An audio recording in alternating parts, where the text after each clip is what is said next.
It has been a pattern in history that generations tend to resist the ideas of new generations. The millennial generation is, in fact, the largest generation in American history. There are 95 million millennials living in the United States today. By the end of this decade, by 2020, they will contribute more than a third of all American adults.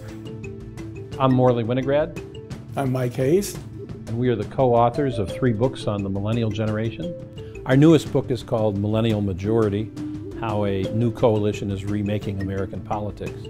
And it follows in the great tradition of double M books we've written. Preceding that, we wrote Millennial Momentum: How a New Generation is Remaking America. And our first book together was called Millennial Makeover: MySpace, YouTube, and the Future of American Politics. We predicted that somebody like Barack Obama would become the next president of the United States, and as a result of that, we received a fair amount of notice, including best 10 favorite books from the New York Times. So we've always been talking about this millennial generation and how it's going to reshape American life, and we have come to be considered experts in generational history and millennials in particular. We've had a fundamental purpose in writing all of our 3 books. We want older generations to understand this young generation and not make the mistake of ignoring or resisting their influence. Millennials, I think, are fascinating because they are different from other generations.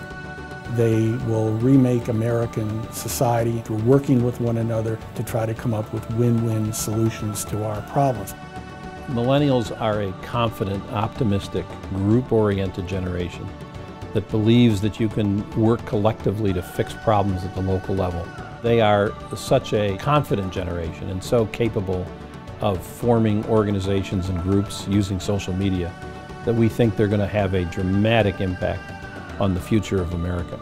One of the things that social media has permitted is that millennials, because they are a diverse generation, but also because they have this ability to communicate with their friends around the world instantaneously, are, I think, going to use those same techniques that they use now in their daily lives to actually create political alliances with nations around the world and be able to really pull this off in using that kind of media in a very instantaneous, quick way. And I think it does give us the opportunity to be able to react to problems much more quickly than we could have in the past. I agree, and I think older generations tend to think that this millennial attitude of wanting to build alliances and work in teams indicates that the millennials are somehow soft or dovish on foreign policy.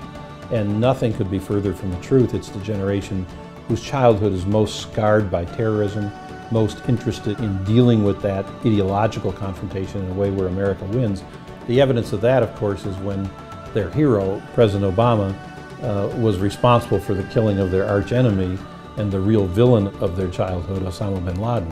Right. I don't know that you noticed, but on the night that the last of the Boston bombers was captured and all the police forces were leaving the scene, that they were going down the street and were being applauded. And virtually all the people in the crowd who were doing the applauding were millennials. Now maybe that had something to do with Boston. It was in Boston and with a lot of young people. But nevertheless, It was millennials recognizing the value of the police and the FBI. It is a heroic generation celebrating heroes. Exactly.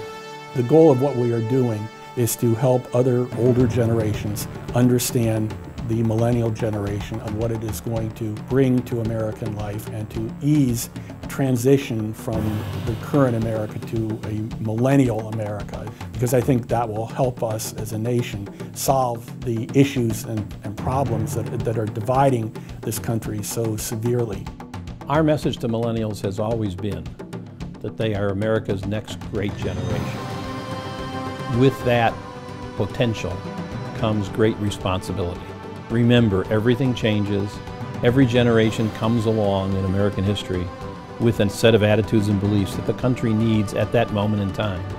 And resisting young generations' ideas is always the worst thing we can do.